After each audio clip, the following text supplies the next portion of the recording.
Bienvenidos a una nueva edición de Plenario en un día muy activo políticamente, mucha información política, partiendo de la base de lo que acá atañe el presidente de la Nación. Se supo que, se confirmó que él mismo va a presentar el presupuesto nacional. Será el próximo lunes, justamente es el 15 de septiembre, cuando, según la Ley de Administración Financiera, establece que ese es el último día para presentar el presupuesto. Lo va a hacer nuevamente el presidente de la Nación. No será en el Congreso de la Nación, lo hará por cadena nacional, pero no será en el marco de una reunión de la Cámara de Diputados como fue el año pasado. Bueno, han pasado cosas, han cambiado las cosas y buscará hacerlo de esa manera. Será la presentación. Bueno, se hace en un momento en el cual muchos habían comenzado a especular con la posibilidad de que, que el gobierno directamente no presentara un presupuesto. Era una de las versiones que estaban circulando, que evidentemente no tenían mayor fuerza, porque realmente lo que corresponde según la ley establece que por lo menos que se presente. Después, si se debate en comisiones, será otro el cantar. Lo que está claro que no será el ministro de Economía quien vaya a presentarlo ante la Comisión de Presupuesto y Hacienda. Hubo más novedades, por lo menos también desde la Casa Rosada. La confirmación de que volverá a haber un Ministerio del Interior, quedará a cargo de Lisandro Catalán, será el ministro del Interior, funcionario que ya era el número 2 de el ex ministro del Interior, actual jefe de gabinete, Guillermo Franco. Bueno, también tenemos todas las reuniones de comisión que hubo ayer, mucha información en ese sentido, y también las que hubo a lo largo de la jornada, pero lo iremos desarrollando a lo largo del programa. Primero vamos con los títulos de la jornada.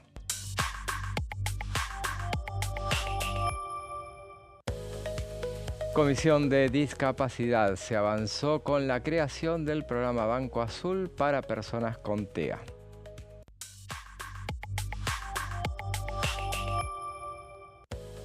Caso Libra. Se realizó ayer una nueva reunión de la comisión investigadora sobre la criptomoneda.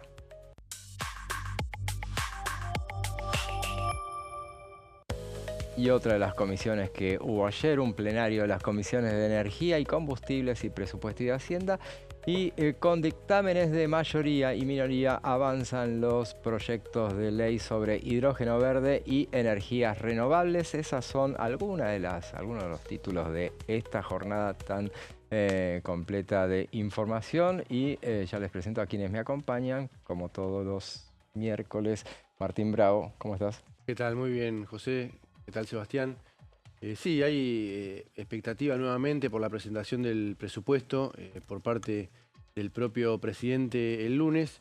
Ahí vamos a ver si Javier Milei ratifica, ¿no? Redobla la apuesta, el rumbo de la economía, como anunció en la noche del domingo, o muestra algún cambio, algún matiz después de la derrota electoral en la provincia de Buenos Aires. Todo pareciera indicar que los cambios vienen por el lado político, ¿no? Más que por el rumbo económico, como contabas también.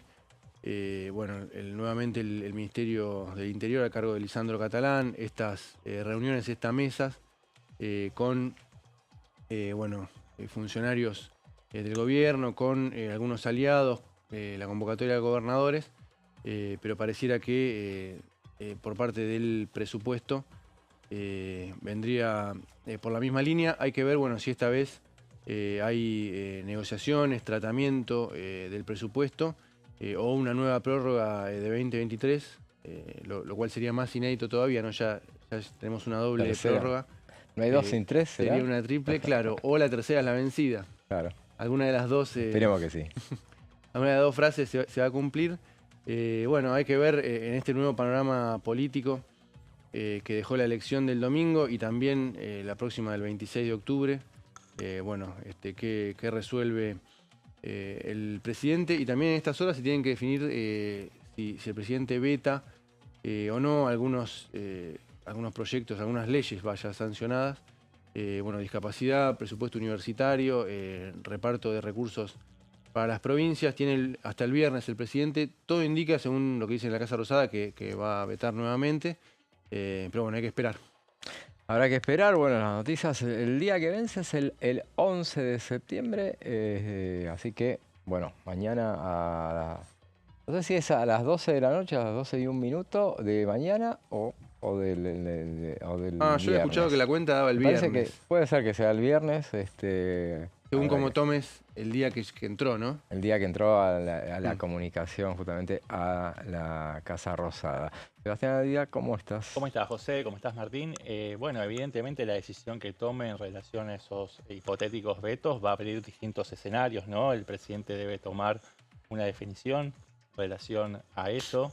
Me parece que el gobierno está tratando de pilotear esta crisis política, bueno, con su caja de herramientas, este sacudón político que también dejó en pie algunos sobresaltos en economía, por ahora manejables, hay que decirlo también, pero que no dejan de ser señales de alerta, ¿no? Para la Casa Rosada. Hubo un primer atisbo de reacción, la generación de esta mesa política que amplía el círculo de toma de decisiones, genera, al menos desde lo escénico, una señal de cohesión interna, de tratar de democratizar un poco la toma de decisiones, y un presidente que, al menos desde el plano de las intenciones, busca tomar el control, ¿no?, de esta situación adversa, complicada, bueno, que se profundizó a partir del resultado de las elecciones, pero que ya tenía algunos antecedentes. Obviamente, en este marco, ¿no?, en este, digamos, en el marco de esta reacción política que tuvo el presidente, también se anunció esta cadena nacional que va a estar encabezada por el presidente el próximo lunes, 15 de septiembre, para presentar, mejor dicho, el presupuesto. No lo va a hacer in situ en el recinto, claramente el contexto es diferente al que hubo el año pasado, digamos, de hoy al año pasado. Claramente la relación con los gobernadores, con los aliados, se deterioró, un poco por el trato poco generoso que tuvo el presidente hacia ellos, pero también por la especulación, me arriesgo a decir carroñera, de aquellos que cuando ven a una persona en el piso, bueno, le sueltan la mano. Hay una combinación de los factores, pero claramente el contexto es diferente y digamos, el horno no está para bollos, y por eso el presidente seguramente va a grabar este mensaje o lo va a dar en vivo, pero no se va a exponer a un escenario que seguramente mostraría algunas señales de hostilidad hacia él. También un poco la decisión de reponer la figura del ministro de Interior oxigena también.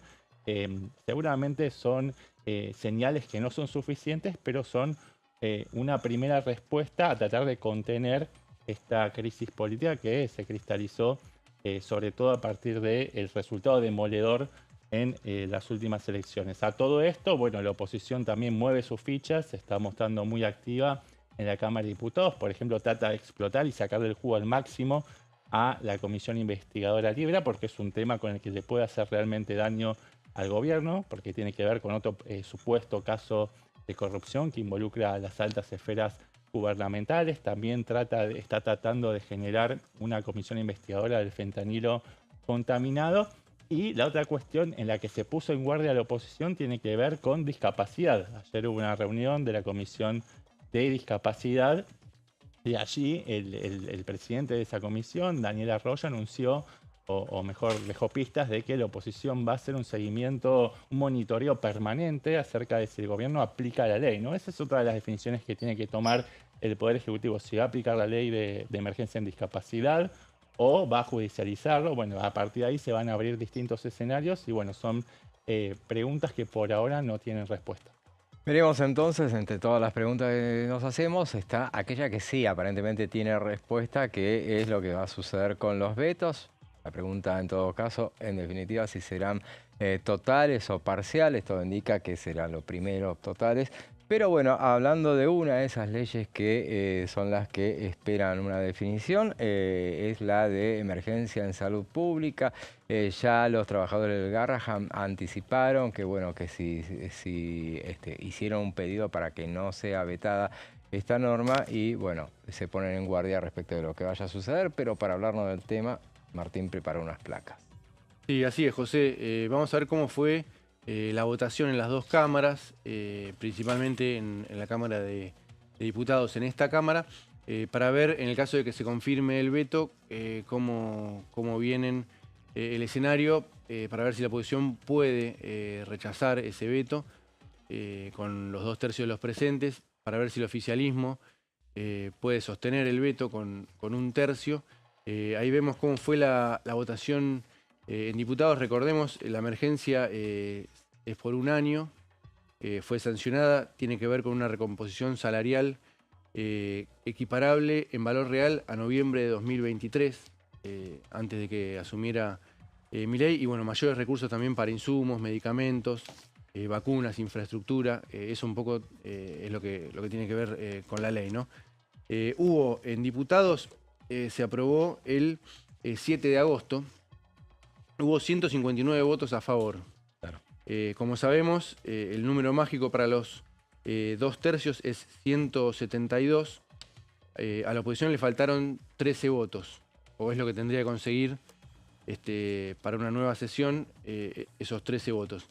67 en contra, quiere decir que al oficialismo le faltaron 19 para los 86 necesarios para asegurar el tercio, ¿no? Hubo 4 abstenciones. Igual acá hubo 2/3 en esta. Acá hubo 2/3, sí. Con los presentes, claro. Pero con 159 no te aseguras de que los vuelvas a tener. Claro, así es. Hubo 4, decíamos, abstenciones, 26 ausentes, muy importante, esos 30 diputados, porque bueno, de ahí justamente los que pueden definir, ¿no? Si van para un lado, garantizás los 2/3, si van para el otro, Claro. garantizás el tercio que necesita el oficialismo. Vamos a ver un poco cómo se compuso el voto a favor. Tenemos, bueno, casi todo Unión por la Patria, únicamente 2 ausentes tuvo Unión por la Patria. La mayoría de Encuentro Federal, el bloque conducido por Miguel Pichetto. Democracia para Siempre también, salvo algunas ausencias, votó a favor. La mayor parte del radicalismo, todo Independencia, ahí tenemos un bloque que hasta hace no mucho tiempo era firme aliado del oficialismo. ¿Cómo ha cambiado todo el mapa político? Digo, porque por la independencia era los tucumanos, que se escindieron de Unión por la Patria, que bueno, eran más aliados que el PRO eran, ¿no? Claro, sí, totalmente. Y bueno, y ahora no solamente votan en contra del gobierno, sino que también participan mucho, hablan. Yolanda Vega, por ejemplo, es una dura expositora en las comisiones, por ejemplo, participa en la comisión Libra, sí, ¿no? Por ejemplo. Y además hay 2 bloques que son decisiones bastante recientes de La Libertad Avanza, que son Coherencia y también el MID, ¿no? En total son 6 diputados que tienen como origen La Libertad Avanza y que ahora se realinearon con la oposición en la mayoría de los temas. Perfecto, sí. Sí, acá vamos a ver que del MID hubo un voto también a favor. Seguíamos con la coalición cívica, si no me equivoco, sí, coalición cívica, el Frente de Izquierda, por Santa Cruz, un bloque que también colaboró con el oficialismo. Bueno, también es otro dato, ¿no? 4 diputados del PRO votaron a favor. Héctor Baldassi y Álvaro González ya venían distanciados del oficialismo, pero bueno, Sofía Brambilla se agregaron y María Eugenia Vidal, eso también... Dos muy macristas. es novedad. Sí, ahí Mauricio Macri probablemente puso su granito de arena. Pamela Caletti, Pablo Outes y Yolanda Vega, también 3 de Innovación Federal. 5 se ausentaron, la mayor parte del bloque, pero 3 votaron a favor. Bueno, Lourdes Arrieta, también, ¿no? Otra ex oficialismo. Mario Barleta, Osvaldo Giancafilo, también otro diputado que depende de un gobernador, en este caso Rolando Figueroa Neuquén.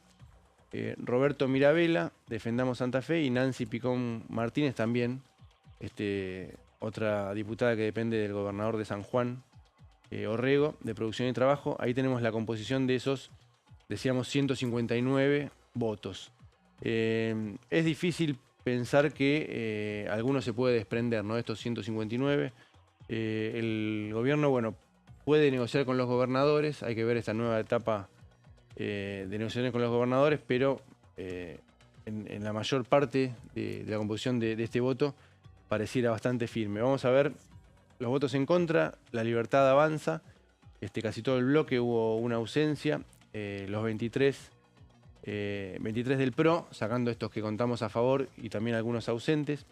Liga del Interior, los radicales más, no todos, ahora vamos a ver ausencias, pero diputados de Liga del Interior, Gabriel Chumpitaz, de Futuro y Libertad, Ricardo Garramuño, de Tierra del Fuego, Somos Fueguinos, y María Cecilia Ibáñez, del MID. El MID ahí vemos bueno, que se separó, decíamos, votó en contra esta diputada y el resto hubo dos, claro, dos ausentes. Las abstenciones, decíamos, bueno, parte de los votos clave para la próxima sesión en caso de confirmarse el veto, ¿no? Siempre. Marilú Quirós y Ana Clara Romero, dos del PRO. Sí. Jorge Ávila, de Encuentro Federal, es de Chubut. Estos dos últimos, claro. Sí, suele faltar. Ávila, bueno, en este caso se abstuvo. Responde al gobernador, en parte, ¿no? Al gobernador Ignacio Torres y Ricardo López Murphy, de Republicanos Unidos. Esas son las abstenciones. Las ausencias, las tengo acá anotadas para dar un panorama. Fueron 6 del PRO. El bloque que más se ausentó fue el PRO con 6. Los 5 que nombrábamos de Innovación Federal. 3 del radicalismo. Hubo muchos ausentes que dependen de gobernadores. Como para decir, bueno, veíamos que muchos votaron a favor. Otros dijeron, bueno, nos ausentamos como para dejar abierta tal vez una negociación. O en muchos casos, los que cerraron alianzas electorales con la Libertad Avanza. Por ejemplo, el radicalismo se ausentaron Nieri, Verasay, los dos de Mendoza. Claro. Cornejo cerró un acuerdo con el gobierno. Y Cipollini de Chaco, lo mismo, Ignacio Esdero, también en las elecciones provinciales. Y ahora fueron juntos. 2 de Liga del Interior, Campero y Turnier. Turnier responde a Gustavo Valdés, de Corrientes. Los 2 del MID, Sago y Falcone. 2 de Unión por la Patria, José Gómez de Santiago, también responde al gobernador Zamora. Gustavo González de Santa Cruz. 1 de Encuentro Federal, Morquio de Entre Ríos, que también Frigerio cerró con el gobierno. 1 de Producción y Trabajo, María Moreno, que responde a Orrego de San Juan. 1 de Democracia para Siempre, Aguirre, también de Corrientes. Tenemos ahí el mapa claro, ¿no? de los ausentes. 1 de Futuro y Libertad, Verónica Racini, Marcela Pagano, enfrentada al oficialismo, y Paula Modeo, una aliada firme que en este caso se ausentó de Creo. En el Senado también el panorama es muy favorable a la oposición. Hubo 62 votos a favor, 7 en contra, los 7 en contra únicamente de la Libertad Avanza y Carmen Álvarez Rivero. El panorama es favorable a la oposición en caso de que se vuelva a discutir, pero el oficialismo tiene cierto margen, por lo que hablábamos de que los 159 votos a favor no alcanzan por sí mismo para garantizar los 2 tercios. Hay que ver hasta qué punto puede negociar el oficialismo. Claro, habrá que ver si después aquellos ausentes o las abstenciones, si uno se pregunta si cambió algo a partir de lo que sucedió el domingo pasado. Bueno, hay muchos que ya se sentían incómodos de votar a favor. Está muy, muy interesante el detalle, el listado, justamente que son oficialistas, por ejemplo, los mendocinos que están alineados totalmente con el gobierno nacional, pero no votaron a favor. O sea, eso es muy sensible. Es una votación muy complicada. Bueno, no me parece. Está un escalón más abajo, pero está discapacidad, claramente. Claro. Lo hablábamos con Arroyo el otro día. Sí. Está al tope, ¿no? de las cuestiones sensibles, pero Garraham también, ¿no? Claro, no sé si sucedería lo mismo con la cuestión del financiamiento universitario, ¿no? No es lo mismo, pero... Y estos dos temas hasta superaron en algunas cuestiones al debate por los jubilados. Claro. ¿no? Claro. En otro momento era el más sensible, el tema de los jubilados, que fue el único veto al que tuvo que recurrir Cristina Kirchner en su momento cuando no tenía mayoría. Bueno, estas dos cuestiones, discapacidad seguro, que superó, y el Garraham está ahí, ¿no? Claro, y jubilados los sostuvo. Ahí el gobierno mostró buenos oficios, ¿no? Para desarticular la iniciativa opositora y logró blindar los vetos tanto a la moratoria como a la ley de aumento jubilatorio previsional. Claro. Hay que ver, está muy finito, ¿no? La cuestión en la Cámara de Diputados. Hay que ver si la oposición logra esa mayoría de 2 tercios con otros temas que también son muy sensibles y que afectan la sensibilidad de colectivos que tienen mucha capacidad de movilización, ¿no? Como son los gremios universitarios, los centros de estudiantes. Digo, hay capacidad de lobby en el buen sentido. Así que bueno, se enfrenta a un escenario complicado. El presidente todo hace pensar que va a vetar estas leyes, tanto la del financiamiento universitario como la del Garraham. como para hacer una demostración de autoridad, pero hay que ver si después eso no termina siendo un tiro en el pie si la oposición logra revertir los vetos del presidente. Así es, porque bueno, en definitiva, por eso es que ya en el inicio, con los primeros vetos, muchos le decían que los primeros vetos fueron los de, en esta tanda de este año, los del tema jubilatorio, que decían que bueno, que hubiera veto parcial, que no vetara totalmente, como para que después, maquillándolo de esa manera, justificaba que, bueno, algunos legisladores de estos que están reticentes a votar de una manera, a quedar identificados con el voto positivo, bueno, pudieron llegar a cambiar esa votación. Evidentemente, el gobierno, esas son las cosas en las que no quiere retroceder. Es la parte en la cual el domingo pasado, en ese discurso, dijo no vamos a ir para atrás con ninguna con esas cuestiones, y esto tiene que ver con esto de mantener el déficit cero a rajatabla, el tema de que no hay plata. Y bueno, insisto, me parece que el tema del Garrahan es uno de los que incomoda mucho a muchos legisladores que van en definitiva a preferir ausentarse. En general, ausentarse o abstenerse favorece al gobierno en todo caso porque le permite llegar al tercio sin tanto esfuerzo.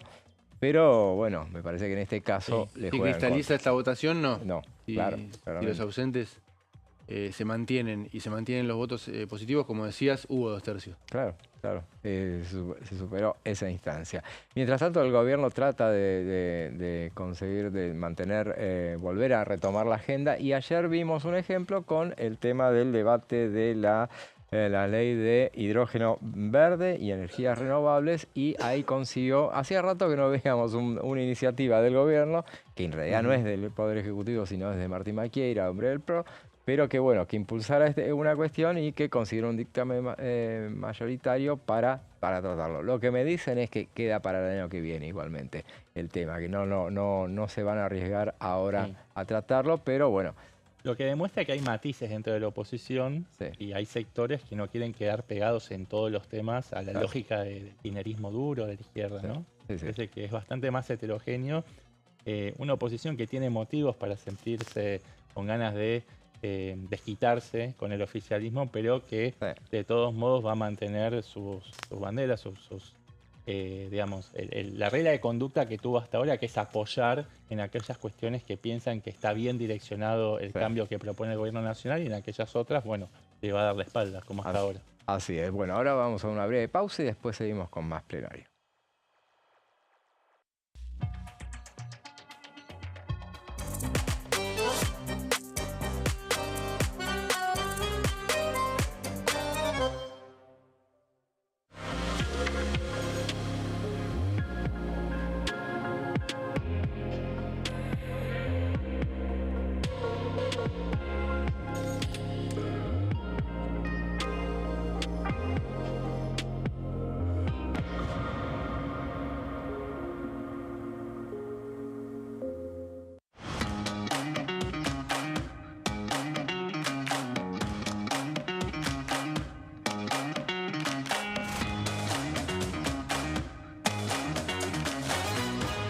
Pasos perdidos. De lunes a viernes, 16:30 horas. ¿Qué función cumple el Congreso?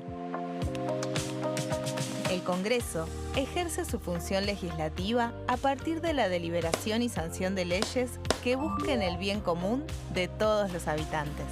Durante 2024 se sancionaron 44 normas de enorme trascendencia, como la Ley Bases y Puntos de Partida para la Libertad de los Argentinos, la Ley de Medidas Fiscales Paliativas y Relevantes y la Boleta Única de Papel. La Constitución Nacional determina las atribuciones del Congreso, las cuestiones sobre las cuales puede y debe legislar, así como sus limitaciones. También establece la relación entre los distintos poderes, que es fundamental para equilibrar el sistema republicano. Además de legislar, el Congreso tiene la función de ejercer el control del Poder Ejecutivo. Entre otras atribuciones, ese control incluye el pedido de informes, las interpelaciones, la actuación de la Auditoría General de la Nación, dependiente del Congreso, la posibilidad de solicitar juicio político y la aprobación de las cuentas de inversión. Desde la reforma constitucional de 1994, el jefe de gabinete de ministros tiene la obligación de concurrir periódicamente al Congreso para informar acerca de la marcha del gobierno. Este informe se realiza alternadamente en cada Cámara del Congreso.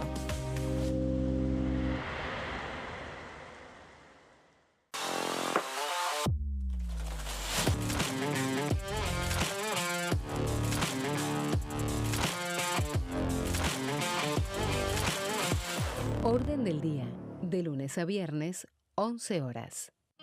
El sarampión es una enfermedad viral altamente contagiosa. Que no juegue con tu hijo. Puede poner en riesgo especialmente a menores de 5 años no vacunados. Ante la aparición de fiebre y manchas rojas en la piel, consulta de inmediato con un médico. La vacuna es la única forma de prevenirlo y es parte del calendario nacional de vacunación. Es segura, gratuita y está disponible en vacunatorios, centros de salud y hospitales públicos del país. Vos ya tenés esta vacuna, dásela a tus hijos. Elegí prevenir.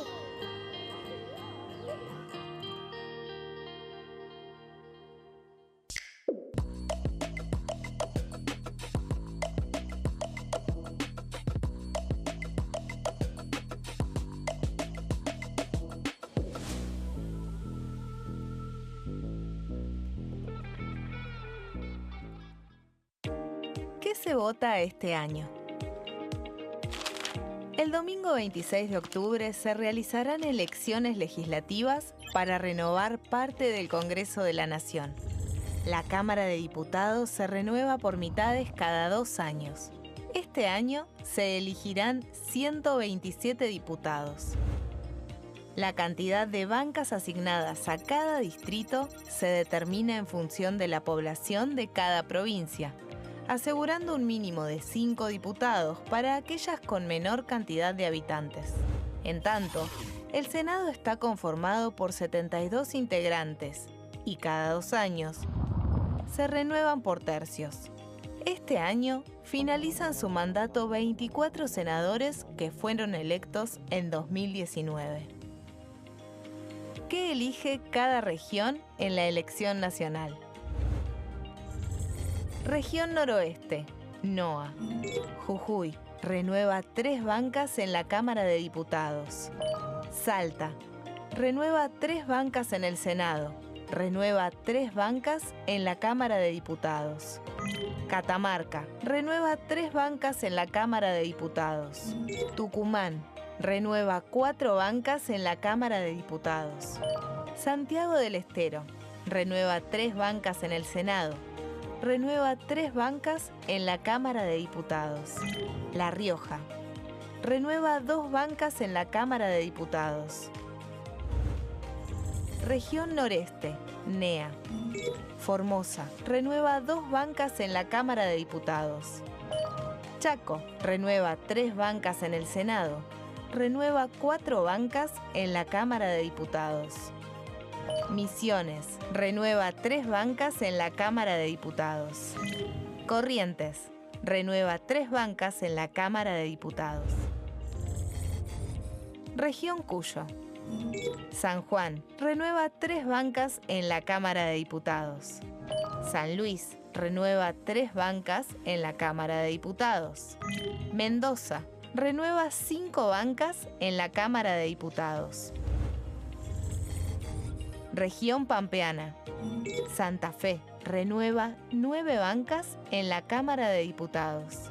Entre Ríos renueva 3 bancas en el Senado. Renueva 5 bancas en la Cámara de Diputados. Córdoba renueva 9 bancas en la Cámara de Diputados. La Pampa renueva 3 bancas en la Cámara de Diputados.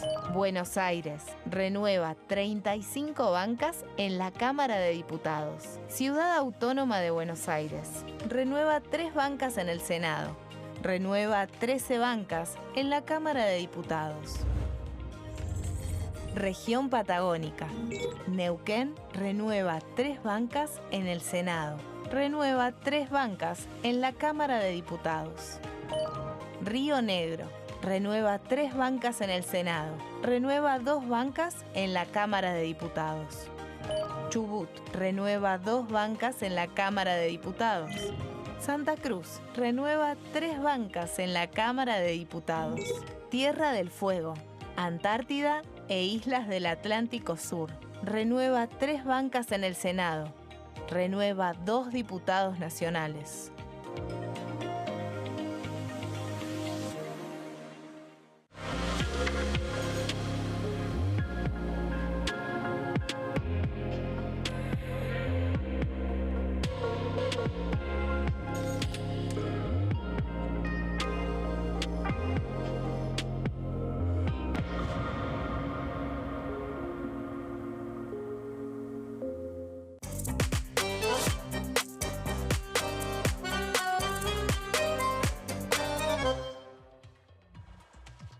Seguimos con plenario y bueno, hablábamos al principio del programa que ayer, en un martes muy activo, la primera reunión que se realizó en comisiones fue la de la Comisión de Discapacidad, una comisión que obviamente, presumiblemente, se ocupó en primer lugar de destacar, bueno, la aprobación, con aplausos inclusive, la aprobación en el Senado de la norma, el rechazo al veto. En realidad fue lo que se ponderó. Entonces, si se habla de un rechazo al veto, bueno, va el presidente de la comisión, así como lo había dicho la semana pasada que estuvo con nosotros, justamente Daniel Arroyo, y él decía que, bueno, que rápidamente se tendría que poner en marcha, implementar, y detalló cómo debía implementarse esa iniciativa.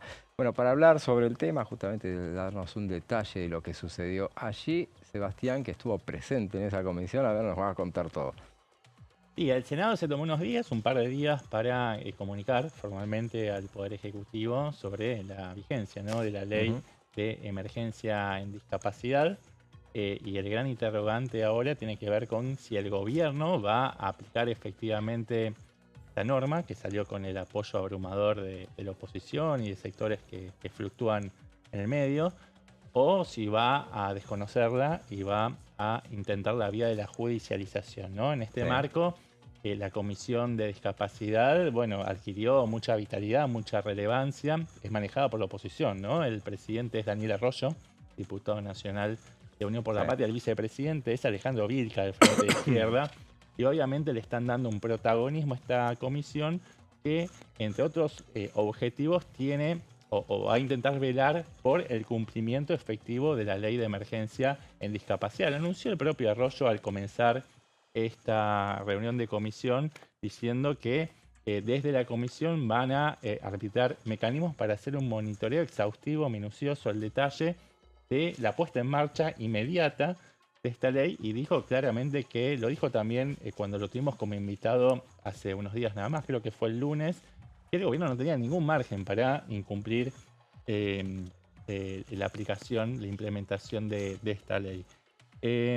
Bueno, eso es una de las cosas que dijo Arroyo. También dijo que las auditorías tienen que realizarse, pero tienen que realizarse de forma correcta, que no es justo que hayan personas que tienen necesidad de una ayuda del Estado, que se les quite las pensiones que necesitan. Así que ese es uno de los temas que están en agenda en la Comisión de Discapacidad. También hubo proyectos complementarios a la emergencia que se discutieron. Uno de ellos obtuvo dictamen, ¿no?, que es un proyecto de Juan Marino. Creo que ya tenemos las placas, a ver si las tenemos ahí en el control. Perfecto. Bueno, esto tenía que ver con lo que dije antes sobre el seguimiento, el monitoreo que se va a hacer desde la comisión para velar por el cumplimiento de la norma. Pero además se firmó un dictamen de un proyecto de Juan Marino, a quien vemos en pantalla, el joven diputado vinculado al movimiento Derecho al Futuro de Axel Kicillof, para reformar la estructura de la conducción de la ANDIS. Vos sabés, José, que actualmente la ANDIS tiene una conducción que es unipersonal y discrecional, ¿no? Actualmente incluso está intervenida por Alejandro Vilches, que tiene algunos problemas administrativos porque no tiene firma. Mientras tanto, continúan las irregularidades en la ANDIS, hay colas hasta las 4 de la mañana. Eso comentaba o describía el cuadro de situación Juan Marino, ¿no? Sobre los problemas que tiene la Andis para poder administrar la cantidad de pensiones, ¿no? De mucha gente que se quedó de un día para el otro sin esta pensión y que contaba con esos ingresos para poder hacerle frente a las necesidades cotidianas de sus economías. Pero hubo voces que del oficialismo inclusive Sí. y de aliados que decían que, bueno, que volviera a asesores. Claro. ¿Qué era lo que esgrimían?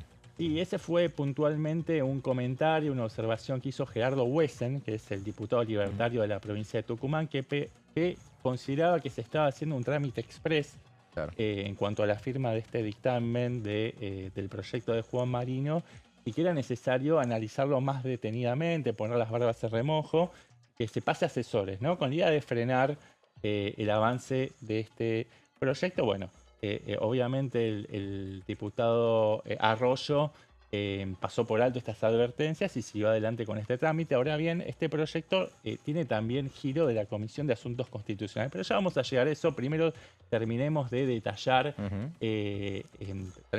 entonces las características de este proyecto, que lo que busca es pasar de una conducción unipersonal, que actualmente está en cabeza de Alejandro Vilches, después del desplazamiento de Diego Spanuolo, cuando se conocieron esos audios que destaparon la olla de una presunta corrupción justamente en el área de discapacidad. Quedó Alejandro Vilches y la idea de Juan Marino es extender la conducción de la Andis a 7 miembros, es decir, una conducción colegial donde sean el presidente y el vicepresidente sean designados a propuesta del Poder Ejecutivo, que hayan 2 vocales en nombre del Consejo Federal de Discapacidad y por último 3 vocales pertenecientes a asociaciones civiles que defienden los derechos de las personas con discapacidad. Es decir, la idea es dotar de mayor transparencia, democratizar y reforzar las funciones que tiene la Agencia Nacional de Discapacidad, que quedó en el ojo del huracán, bajo sospecha por toda esta presunta trama de sobornos, sobreprecios en el ámbito de la discapacidad. No fue el único, sigamos entonces con la última placa que teníamos. Decíamos entonces, para retomar el hilo de la conversación, que tuvo dictamen de la Comisión de Discapacidad, pero para poder llegar al recinto requiere también de la aprobación de la Comisión de Asuntos Constitucionales. Y aquí la trampa, o si se quiere, la complejidad, ¿no?, que tiene la cuestión, porque es una comisión que está controlada por el oficialismo a través de la presidencia de Nicolás Mayoraz, que es a quien vemos en pantalla. Él es santafesino y viene cumpliendo las veces de tapón, ¿no? Por ejemplo, no está acoplándose a la dinámica de trabajo en comisiones junto con la de salud para, por ejemplo, darle el aval a la creación de la comisión investigadora por el fentanilo contaminado, ¿no? Ya viene frenando esa iniciativa y ahora tampoco tendría intenciones de impulsar este proyecto que encabeza Juan Marino con el apoyo, por supuesto, de toda Unión por la Patria y también de otros bloques de la oposición dialoguista. Por eso, la vía que está analizando actualmente la oposición es la del emplazamiento, ¿no? De la misma forma que lo hará en la próxima sesión para impulsar el trabajo de la Comisión de Asuntos Constitucionales para crear la comisión investigadora del fentanilo contaminado. Bueno, lo mismo se está proponiendo para darle impulso a la aprobación del dictamen de este proyecto de Juan Marino para democratizar la cúpula de la Andis y que tenga un funcionamiento más fluido, ¿no? Pero bueno, así que bueno, se verá, todavía no hay una fecha de sesión prevista, se están barajando posibles temas, unos son los que comentaba recién en su exposición Martín, sobre los vetos a la ley de financiamiento universitario, también la ley de emergencia del Hospital Garrahan y de la salud pediátrica en general. Podrían aparecer otros temas también en el tintero del temario para esa futura sesión que todavía no tiene fecha y por eso son temas que empiezan a aparecer ahí a aparecer latentes en la agenda, pero que todavía no tienen un trámite efectivo. Así que además de ese proyecto de Juan Marino, que fue el principal, se analizaron otros proyectos de Eduardo Valdés, también de Victoria Tolosa Paz, que proponían declarar nulas las auditorías y dejar sin efecto las suspensiones a todas las pensiones de discapacidad de los beneficiarios que quedaron despojados o huérfanos de ese beneficio. y también un proyecto bastante similar de la diputada nacional de Entre Ríos, Blanca Osuna. Sí. Así que bueno, eso es un poco lo que se estuvo discutiendo ayer en esta comisión de discapacidad. Y bueno, veremos qué es lo que surge a partir de, de esta iniciativa que tiene la oposición para tratar de mover un poco el avispero y también hacer las veces de control del Poder Ejecutivo para que cumpla con la obligación de hacer efectiva la ley de emergencia en discapacidad. Veamos lo que decía durante la reunión el diputado Roberto Sánchez de la UCR. Hemos presentado un proyecto de resolución que en definitiva es un proyecto de pedido de informe al Poder Ejecutivo Nacional a través de lo que nos compete la Constitución Nacional.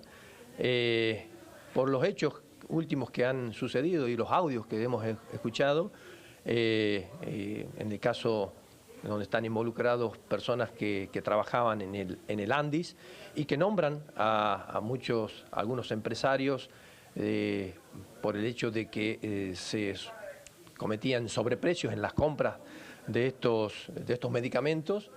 Y es por el cual nosotros hicimos una serie de preguntas, ¿no? Porque en este caso también intervino lo que es la justicia federal haciendo algunos tipos de allanamientos en el Andis y también en otras oficinas de algunos empresarios y a donde se consiguió también algunos sobres con dinero. Y es obviamente una situación de presunta corrupción, a donde también en esos audios se involucra o se habla de funcionarios del Poder Ejecutivo Nacional y también nombran a la secretaria general de la Nación, ¿no? Vemos con mucha preocupación y por eso hicimos una serie de preguntas donde nosotros de acá de la Cámara de Diputados le solicitamos al Poder Ejecutivo una serie de preguntas, son casi 8 o 9 preguntas, por ahí de las que más recuerdo es que nos brinde el informe de lo que es las distintas contrataciones que se hicieron en los últimos 2 periodos, y de aquellas que no hubo, procesos licitatorios, que son compras directas, también que nos informe cuáles han sido los motivos por los cuales se hizo esas compras directas, cuáles son los fundamentos, también las ejecuciones presupuestarias de los últimos 2 periodos, del año 2024 y también del 2025, cuáles fueron los motivos por los cuales sacaron al director de Andis, a Diego Españolo, cuáles fueron los motivos que lo llevaron, si están haciendo algún tipo de auditoría interna y cuál es el proceso en el cual está en estos momentos, que nos informe si hay alguna situación. También si es que otras instituciones de control como la CIGEN o la Oficina Anticorrupción han hecho alguna investigación sobre este caso. Bueno, una serie de preguntas que le hacemos al Poder Ejecutivo, que tenemos nosotros la obligación, que es el órgano de control, la Cámara de Diputados, de hacerle al Poder Ejecutivo estos últimos acontecimientos de público conocimiento que realmente han sido un escándalo y que está en manos de la justicia para determinar presuntas corrupciones. Y también nosotros, como diputados nacionales, necesitamos saber cuál es el proceder de lo que es el Poder Ejecutivo Nacional. Ahí lo escuchábamos al diputado Roberto Sánchez hablando sobre el tema de esta cuestión del Andis. ¿Te había quedado un temita pendiente también? Sí, claro, pero también retomando lo que comentaba recién, veíamos en pantalla al diputado Sánchez de la UCR, claro, los pedidos de informes abundan y empiezan a apilarse como libros en una biblioteca. Y lo que surge como datos relevantes es que la UCR empieza a trabajar también en algunos temas con el resto de la oposición dialoguista y con el kirchnerismo, ¿no? Claro. Por ejemplo, la UCR fue uno de los bloques, y esto lo tenemos en la última placa, que suscribió una nota dirigida al presidente de la Comisión Bicameral Revisora de Cuentas, Miguel Pichetto, para que desde este órgano se auditen los contratos entre la Andis, es decir, la Agencia Nacional de Discapacidad, con la droguería suizo-argentina de la familia Kovalipker, que obviamente está sindicada, o por lo menos algunas hipótesis señalan que esta droguería habría sido un eslabón central en la cadena de supuestos pedidos de coimas y de sobornos a funcionarios públicos. Así que bueno, se abren varios frentes, ¿no? Por un lado los pedidos de informes, estos proyectos de declaración y resolución para democratizar Andis, pero también un pedido de auditoría para que se eche luz sobre las características y la naturaleza de estos contratos con uno de los principales involucrados en esta historia de supuesta corrupción, que es la droguería de la familia Kovaliker, la suizo-argentina. Así es, y bueno, mencionabas la Comisión Revisora de Cuentas, es una comisión que preside Miguel Ángel Pichetto, que es muy activa, se reúne casi todas las semanas, realmente. Se reunió justamente ayer, después de esta reunión de la Comisión de Discapacidad, y al cabo del día, un martes muy intenso en materia de reuniones, hubo una reunión también de la Comisión Investigadora de la Criptomoneda Libra, donde, bueno, había invitados, de los 4 invitados, tal cual habíamos anticipado, nosotros decíamos van a faltar 2 seguramente, que eran Alejandro Melik, que es el titular de la Oficina Anticorrupción, y María Florencia Sicabo, que fue la titular de esa efímera Unidad de Tareas de Investigación de Libra. Pero también faltó José Mazzoni, que era el creador y primer titular de la Oficina Anticorrupción. En este caso faltó por razones de salud, pero mandó una nota explicando más o menos cómo era el manejo de la Oficina Anticorrupción. Quien sí estuvo fue Luis Francisco Villanueva, que es ex subsecretario de Integración y Transparencia de la Oficina Anticorrupción. Sobre el tema, veamos lo que decía el diputado Fernando Carvajal. Estamos en la comisión investigadora de la estafa cripto. Hoy hemos convocado a personas que han trabajado y que trabajan en la Oficina Anticorrupción para que nos expliquen los mecanismos habituales con que trabaja y también recibir la declaración de quién es el titular de la Oficina Anticorrupción. Lo que esperamos es que estas personas comparezcan y vengan a dar su testimonio. Hasta ahora ha habido enormes maniobras para impedir que la comisión y la sociedad accedan a la información, y uno de los objetivos de esta comisión es que la sociedad tenga la posibilidad de tener la información de primera mano. Así que esperamos a los funcionarios públicos que tienen la obligación de comparecer y de dar explicaciones. Veíamos al diputado Fernando Carvajal hablando de lo que había sido la reunión de ayer, que finalmente nosotros nos preguntábamos si iba a haber oficialista o no. No vimos, no. No, el gobierno tomó la posición de desconocer la comisión, tanto con la asistencia de los funcionarios como también con los diputados. No hubo prácticamente en toda la reunión diputados del oficialismo.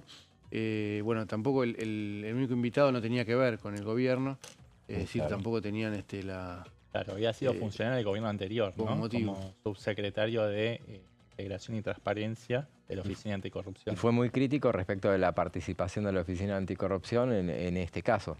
Sí, habló de un trabajo muy precario, de corto vuelo, de bajo vuelo, mejor dicho, de corto alcance, que nos llegó a dimensionar, el rol que tuvo el tuit, por ejemplo, del presidente Milei, que caracterizó como una promoción, que hay que hacer un ejercicio de imaginación muy creativo para desconocer que aquella difusión del contrato con el link no fue una promoción, ¿no? El presidente en su momento, en una entrevista, lo había caracterizado como la difusión, ¿no? Claro, como que se había enterado y simplemente como un ciudadano particular le dio difusión a eso. También fue muy crítico Villanueva respecto de esa disociación que avaló finalmente en el dictamen que dio la Oficina Anticorrupción, esa disociación entre el presidente y el ciudadano que utiliza sus redes sociales para difundir opiniones personales o en este caso algún tipo de recomendación. Él dijo, no, se es presidente de las 24 horas, así que fue muy crítico de las conclusiones a las que llegó tanto la Oficina Anticorrupción como la Unidad de Tareas de Investigación, que hizo un trabajo también muy corto, que no requirió, por ejemplo, de citaciones testimoniales, que es algo básico y que faculta también la ley tanto a la UTI como a la Oficina Anticorrupción. Así que fue muy crítico del accionar que tuvo quienes fueron funcionarios después de él, ¿no? Durante esta gestión, después de que estalló el escándalo Hay que ver también supuesta estafa Libra. si la oposición logra quebrar, ¿no? este bloqueo. Antes había un bloqueo con el funcionamiento de la comisión, ahora, bueno, el oficialismo tomó como estrategia desconocerla, no asistir, y sus funcionarios tampoco. Lo que dice la oposición es, bueno, estamos facultados del Congreso a tener auxilio de la fuerza pública. Es algo que por lo general se dice más que lo que se concreta. Se declama, ¿no? pero no se actúa. Claro. Se convocó a que venga la secretaria general de la presidencia, Karina Milei, para los días 23 o al 30 de septiembre. Sí, o una fecha alternativa que fuera sugerida por la propia Secretaría General de Presidencia si tenía inconvenientes en acercarse a la Cámara de Diputados en esas fechas, o también, y esto fue a instancias de una idea de Mónica Frade, que representantes delegados de la comisión se apersonaran en la Casa Rosada y le tomaran la declaración testimonial allí si tenía problemas de movilidad. Creo que fue bastante irónica Mónica Frade en uno de los pasajes de esta reunión de comisión. Pero sí, la idea es como reforzar, tratar de meter más redoblar la presión para contar con el testimonio de la Secretaría General de Presidencia, de quien ellos creen que tiene que rendir cuentas, ¿no?, sobre su participación como anfitriona de estas reuniones que se habrían llevado a cabo tanto en la Casa Rosada como en la Quinta de Olivos, con quienes fueron los promotores de la criptomoneda Libra, ¿no? Claro. Allen Davis para empezar, pero también con los intermediarios que fueron Mauricio Novelli y también Manuel Terrones Godoy. Esa es entonces la alternativa. Bueno, una idea creativa de ir directamente a la Casa de Gobierno. Obviamente no va a ir ni el 23 ni el 30 la Secretaría General de la Presidencia. En líneas generales, como decía Martín, los funcionarios no han ido. Ayer estos dos funcionarios, Sicabo y Melik, no asistieron.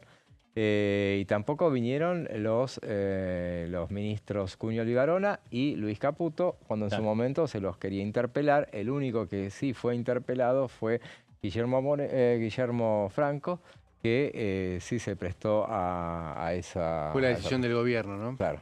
Que solamente que él fuera el vocero. Claro.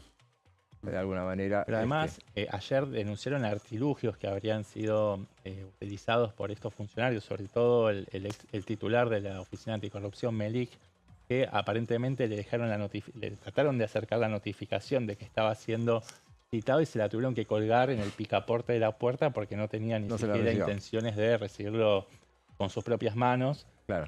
Y aparentemente habría desde esta oficina, desde la Oficina Anticorrupción, habrían interpuesto un pedido de una cautelar ante la justicia para que los excusaran del deber de comparecer ante la Comisión Investigadora Libre. Veremos cómo sigue la tarea de esta comisión, que tiene tiempo hasta el 10 de noviembre de funcionamiento todos los martes, y todos los martes va a funcionar. Ahora vamos a una breve pausa y después seguimos con la parte final del plenario.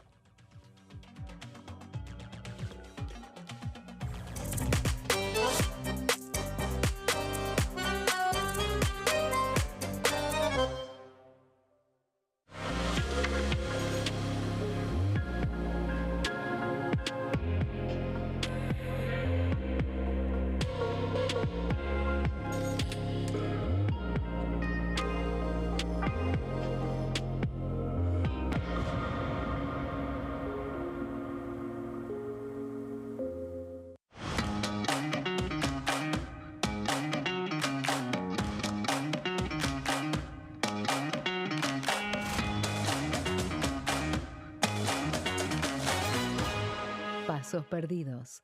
De lunes a viernes, 16:30 horas. ¿Quiénes conforman el Congreso? El Congreso de la Nación está conformado por la Cámara de Diputados y la Cámara de Senadores. La Cámara de Diputados representa al pueblo de la nación argentina. Esto significa que las provincias más grandes y con mayor cantidad de habitantes tienen muchos más diputados que las provincias más pequeñas. La manera de establecer las cantidades es proporcional. Por ejemplo, la provincia de Buenos Aires cuenta con 70 diputados nacionales y la provincia de Tierra del Fuego con 5. La Cámara de Senadores representa a las provincias. Cada provincia envía 3 senadores al Congreso Nacional. El total de senadores es 72, dado que las provincias argentinas son 24. Este es el número fijo, estipulado por la Constitución Nacional. Cada 2 años, el Congreso Nacional renueva la mitad de sus diputados y 1/3 de sus senadores nacionales. El mandato de los senadores es de 6 años, mientras que el de los diputados es más breve, dura solamente 4 años. La Cámara de Diputados tiene 257 miembros. En el recinto, los diputados se agrupan en bloques y en interbloques que expresan partidos políticos o afinidad ideológica. Existen también los monobloques, integrados por un solo diputado. El bloque oficialista se dispone a la derecha del presidente de la Cámara, el bloque opositor mayoritario a la izquierda, y en el centro, los bloques con menos cantidad de integrantes.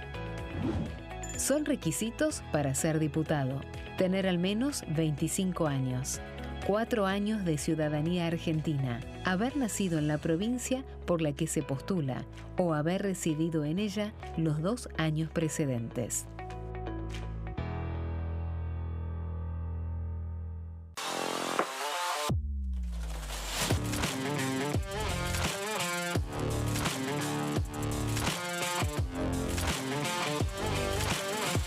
Orden del día, de lunes a viernes, 11 horas.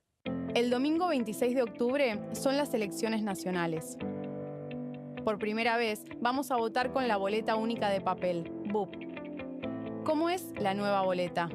En las columnas, de manera vertical, están las listas con cada uno de los partidos. Y en las filas, ubicadas horizontalmente, las categorías de cargos. En las elecciones de este año, las provincias que solo elijan diputados van a usar este modelo de boleta. Una vez que estés en el espacio de votación, marcas con una cruz la opción que elijas en el casillero correspondiente. Aquellas provincias que además de diputados elijan senadores van a usar este otro modelo de boleta, al que se le agrega la categoría senadores. En este caso, una vez que estés en el espacio de votación, vas a marcar la opción de tu preferencia por categoría. Para votar diputados, haces una cruz en el casillero que corresponda. Para votar senadores, marcas con otra cruz la opción que elijas.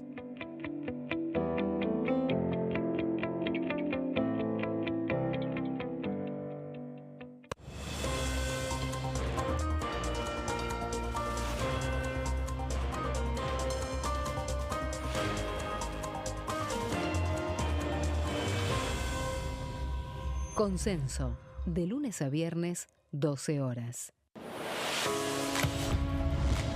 ¿Cómo funciona el Congreso? Las sesiones son el espacio donde los diputados debaten proyectos de ley para su aprobación, modificación o rechazo. En una misma sesión pueden tratar varios proyectos de ley.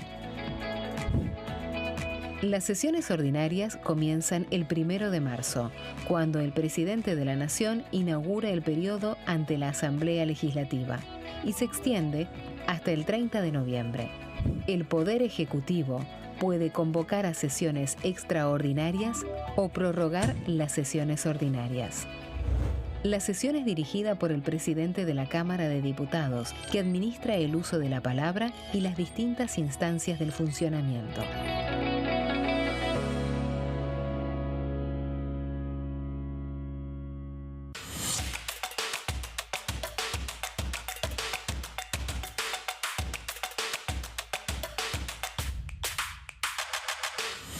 Quórum, de lunes a viernes, 14 horas.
Seguimos con plenario y hablábamos de toda una jornada de mucha novedad política, mucha información.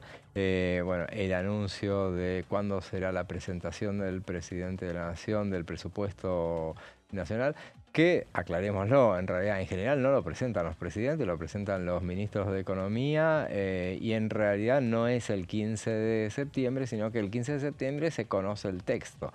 Este 15 de septiembre, tal cual sucedió el año pasado, se va a conocer el texto, pero también, tal cual sucedió el año pasado, el presidente de la Nación va a hacer el anuncio formal de la medida, pero a diferencia de lo que pasó el año pasado, no va a estar en la Cámara de Diputados como sucedió en aquella oportunidad. Claramente tiene que ver esto con lo que pasó el domingo. Todo tiene que ver, obviamente, con toda lógica. Para bien o para mal hubiera sido así. Así hubiera ganado el gobierno, bueno, hubiera actuado en consecuencia, perdió y actúa también, obviamente, en consecuencia, pero de manera diametralmente opuesta. También, bueno, fue el anuncio de la creación, de la vuelta a poner en marcha el Ministerio del Interior. Bueno, todo tiene que ver, en definitiva, con lo que sucedió el domingo pasado y para refrescarnos los números y todo lo que sucedió y lo que podría haber llegado a ser, Martín tiene unas placas. Sí, así es, José. Vamos a estar repasando los números de la elección del domingo, lo vamos a vincular a los cálculos, en el caso de que esos porcentajes se hubiesen dado para la elección de diputados nacionales. También cómo queda la legislatura bonaerense, va a haber un avance muy importante del peronismo a partir de la diferencia tan amplia que ni siquiera los referentes de Fuerza Patria esperaban, ¿no? El mismo domingo algunas encuestas, algunos cálculos daban que podía ser un resultado amplio a favor de Fuerza Patria, pero preferían esperar a que estuvieran los datos oficiales porque, bueno, se hablaba de una diferencia. Bueno, el presidente había hecho un empate técnico, ¿no? El peronismo esperaba entre 5 y 8 puntos, bueno, terminaron siendo entre 13 y 14 puntos. Vamos a ver las placas ahí, los porcentajes. 47,28, esto es en toda la provincia, ¿no? Porque como sabemos fueron 8 secciones electorales, pero se hizo un cálculo de los votos totales en la provincia y le dio 47,28 a Fuerza Patria. Eso implica en las 8 secciones, en 4 se elegían senadores, en otras 4 diputados, en total 34 bancas. El peronismo pensaba meter 29. Cuando fue la discusión tan fuerte que en un momento estuvo a punto de partirse el peronismo, era sobre 29 bancas. Lo que se dice las bancas entrables, bueno, consiguió 5 más, consiguió 13 senadores y 21 diputados. Eso hace que en el Senado el peronismo vaya a tener quórum propio.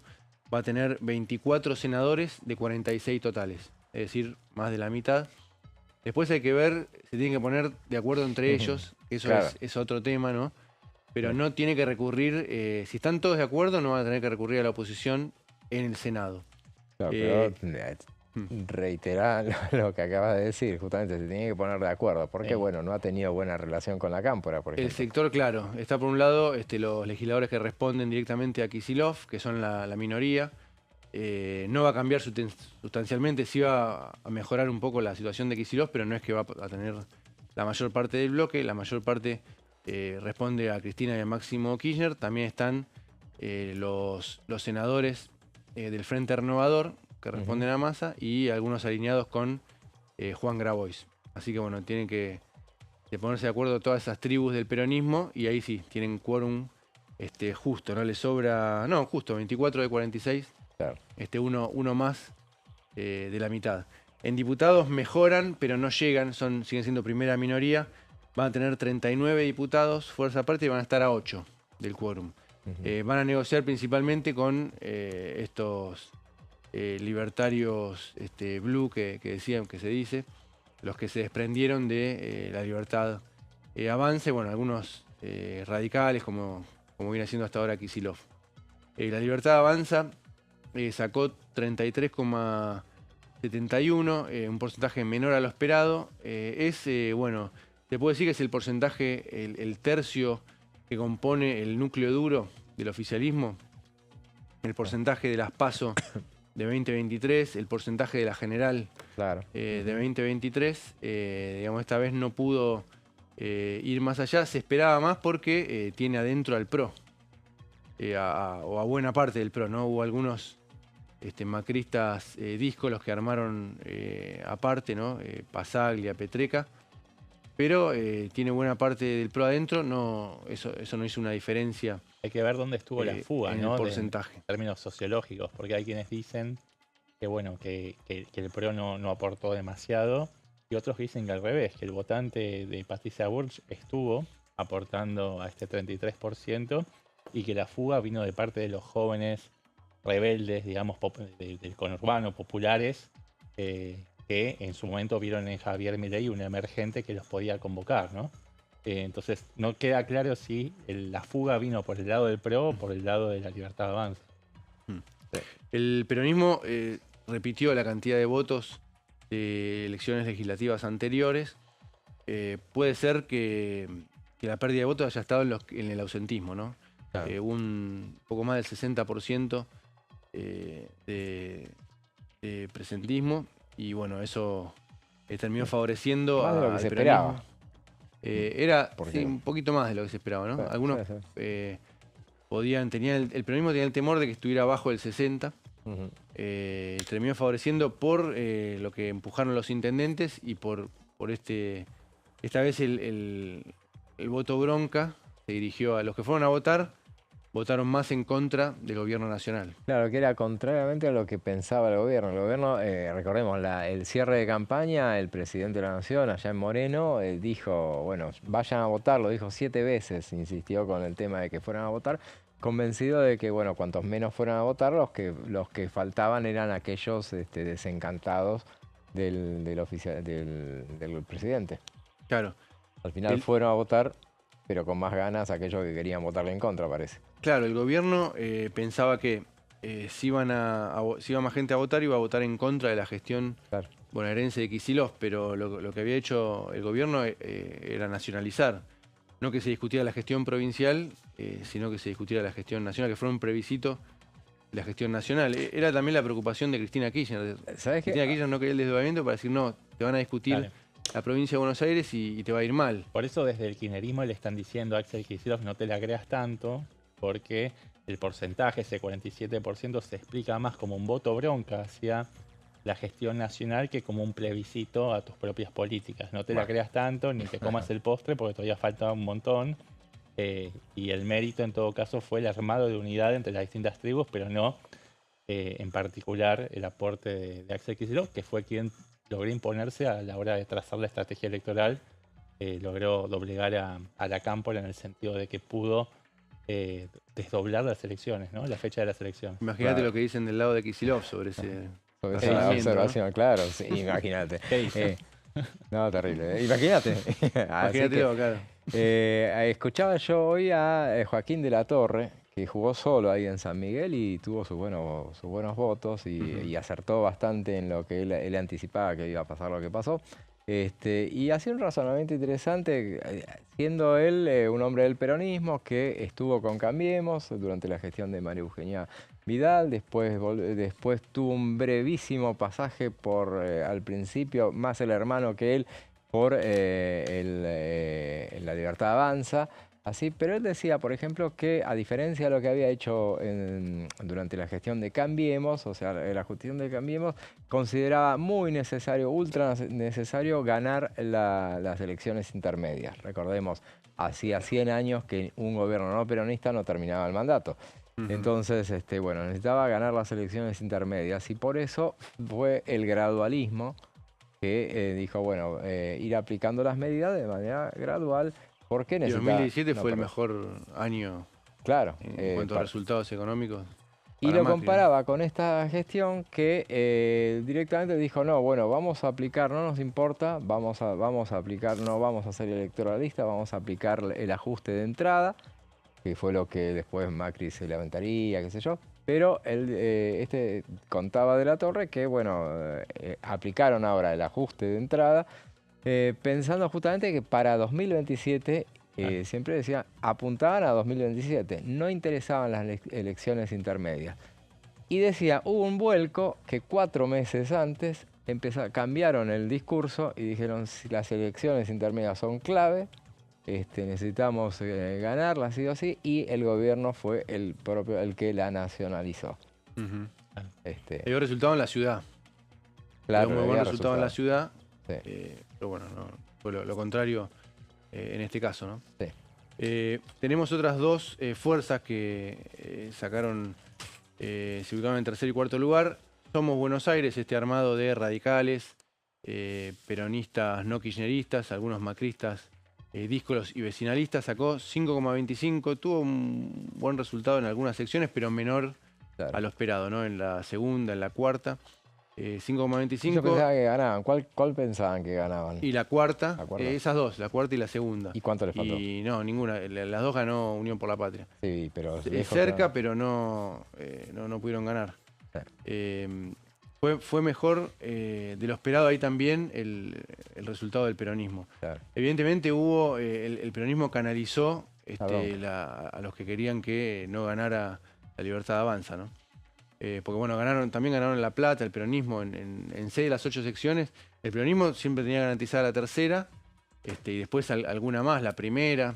En un momento también tenía buena expectativa en La Plata, en esas 3. Claro. Terminó ganando otras 3 del interior. Un peronismo que había llevado al cierre de listas absolutamente fracturado. Recordemos que el Movimiento Derecho al Futuro tenía listas paralelas en el caso de que no pudieran congeniar a último momento. O sea que casi que no lo esperaban. Y bueno, obviamente empezaron a soplar otros vientos en los últimos meses. Estallaron algunos escándalos de corrupción que salpicaron al gobierno. Empezaron a haber también algunas turbulencias en el plano económico y eso modificó el estado de ánimo de la sociedad y un humor que bueno, terminó cristalizándose en las urnas. Somos pudo ingresar 4 bancas, 2 en la Cámara de Senadores y 2 en la Cámara de Diputados. Y la cuarta fuerza en la provincia de Buenos Aires fue el Frente de Izquierda. Repetimos que estamos hablando a nivel de toda la provincia, ¿no? Con 4,37 y pudieron meter únicamente 2 diputados. También hubo otra fuerza que fue Hechos, que ingresó 3 diputados, pero no aparece en el conteo general, ¿no? Porque se concentró en una sola sección.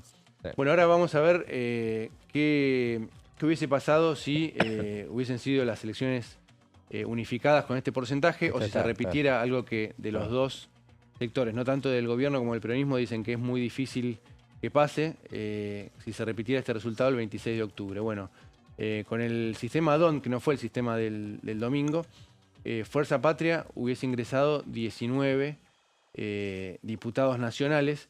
Es bastante más de lo que esperaba. Bueno, hay que ver ahora capaz que tienen esta expectativa. Ellos renuevan 15 y también en la discusión de las listas tan fuerte también para diputados nacionales, hicieron el cálculo, hicieron el reparto en base a 15. Claro. Que es lo que sacaron en 2021 con un 38%. Claro. Bueno, acá tienen 10 puntos más. El corte estaba en Nicolás Trota, que es a quien le dieron el lugar número 15. Como que la expectativa del peronismo era renovar las bancas que ponía en juego. Y era lo que habían difundido en los comunicados hasta el puesto 15. Pero ahora aparecen con la posibilidad de ampliar la representación. Claro, sí. Pero... por ejemplo, Guillermo Moreno puso una candidata de su espacio en el puesto número 16. En el puesto número 19 aparece el Tano Catalano, que es un dirigente de ATE Capital, también bastante referenciado al kirchnerismo duro. Claro, sí. Tenemos a La Libertad Avanza, que hubiese ingresado 13 diputados nacionales. Es menos de la expectativa que tienen. La Libertad Avanza... es cierto que de cualquier manera hubiese pero avanzado, los 3 del ¿no? PRO están. Los 3 del PRO están. Los 3 del PRO están porque están... bueno, hay 3 puestos centrales, como se dice. Por un lado, Diego Santilli, Alejandro Finocchiaro y Florencia De Sensi, que está en el puesto 12, claro. ¿Finocchiaro cuál es? El último... Está ¿Cómo? ¿En qué lugar está Finocchiaro? Finocchiaro está entre Santilli, no recuerdo exactamente, pero está entre Santilli. Sexto o noveno. Por ahí, sí. Y Y el último que 12. hubiese entrado es Miguel Schmuckler, que está en el puesto 13. Es un hombre que responde a Luis Caputo. Pero bueno, a La Libertad Avanza se le vencen únicamente los mandatos de José Luis Espert y Carolina Píparo. Son 2. Pero tenés que contar a los 7 del PRO, ¿no? Claro. Que están en esta lista. De Sensi digo 12, no es 12, 11 está. ¿11 o...? No, creo porque que- el 12 no puede estar por... Sí, 12. Ah, no, sí, 12. 12. Sí, sí, Claro. sí, Vos tenés 2 que se le vencen a La Libertad Avanza, 7 al PRO, tenés 9. ¿No? Que terminan sus mandatos. Si hubiesen Claro. entrado con el porcentaje de esta elección 13, hubiesen sumado 4 diputados entre las dos fuerzas, igual que lo que hubiese sumado la Fuerza Patria, Claro. de 15 a 19. Es decir, hubiesen quedado parejos en cuanto a la suma de diputados, nada más que, bueno, viene de un lugar mucho más abajo. La Libertad Avanza, que renueva solamente dos diputados, ¿no? También hubiese ingresado 2 diputados Somos Buenos Aires. Y habrá que ver quién es. Vos ahora. tenés, claro, supuestamente, yo creo que la lista que más podemos emparentar es la que encabeza Florencio Randazzo. Está Florencio Randazzo, Margarita Stolbizer y Emilio Monzó. Sí. Pero es cierto que también tenés la coalición cívica aparte, Ujú. tenés algunas otras Claro. armados. A ellos se le vence estos 3 diputados que mencionamos, se les vence el mandato. Bueno, según esta elección hubiesen entrado 2. Y el Frente de Izquierda hubiese entrado solamente Nicolás del Caño. Ellos se le vencen también 2 diputados, Juan Carlos Giordano y Vilma Ripoll, por la provincia de Buenos Aires. Que ya que es concejal electo del Caño. Legislador. Legislador. Por la tercera, sí.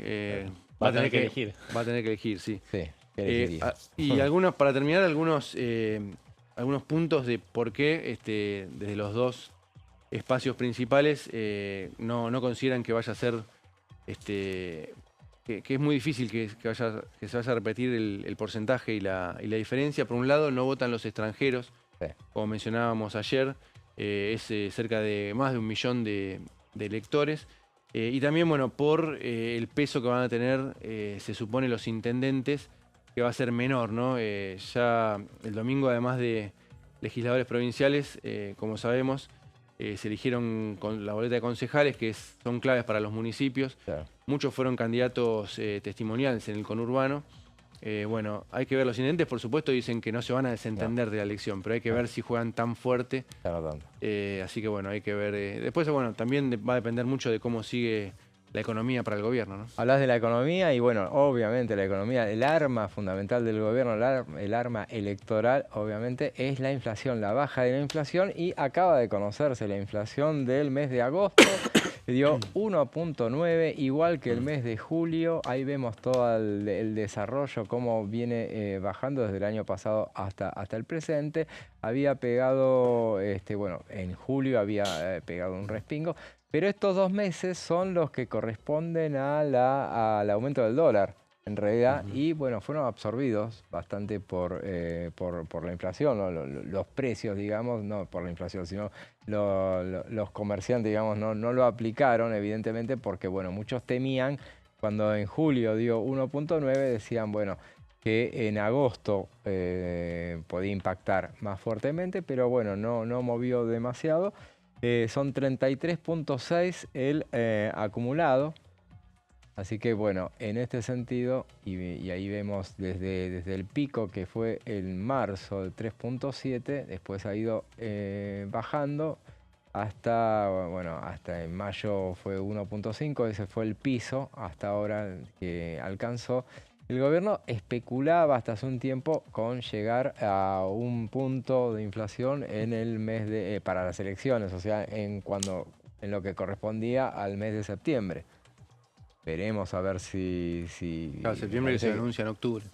Claro, que se anunciará seguramente, claro, se va a anunciar para entonces, pero bueno, Sí, veremos. de todos modos es un buen número, digo, Sí. teniendo en cuenta los sacudones y lo que decías vos, el incremento del valor del dólar que no tuvo el correspondiente traslado a precios, y eso también me parece que hay que verlo en el marco de, bueno, que la gente quizás no llega, el bolsillo no le da para convalidar esos precios, ¿no? Y por eso los formadores de precios no terminan convalidando esos, bueno, este incremento de costos que tienen en sus respectivos negocios. Por eso hay un problema que tiene que ver con el poder adquisitivo. Efectivamente, el gobierno está ganándole la batalla a la inflación con bastante decisión, se está viendo.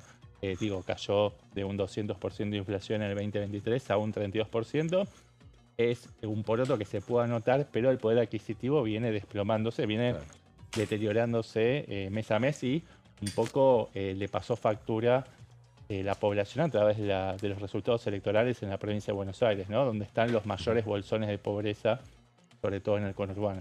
Sí, pero evidentemente, bueno, en este momento imaginamos que hay caras de satisfacción por el resultado de la inflación, este número en particular, 1.9, abajo del 2, que muchos dicen, bueno, sigue siendo alta, y bueno, veamos de dónde venimos, obviamente, para tener justito en abajo cuenta. del 2, sigue, ¿no? 1.9. Claro. Es como las vidrieras cuando ponen 7,99 en lugar de 8. Y una satisfacción. Los dos últimos tienen 1,9. Claro. No llega al 2. Exacto.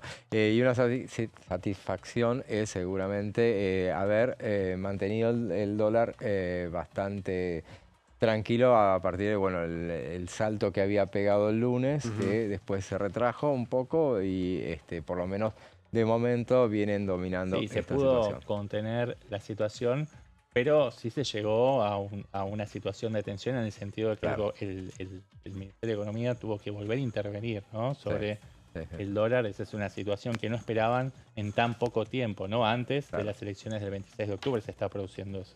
Así es. Bueno, final para esta edición. Gracias, Martín. Gracias, José. Gracias, Sebastián. Gracias a ustedes. Y gracias a ustedes, por supuesto, por estar con nosotros, acompañarnos, y les pedimos que vuelvan a encendernos para vernos mañana a las 15. Ahora lo dejamos en compañía de Amanda Alma, Fernando Fracchelli y sus pasos perdidos. Será hasta mañana.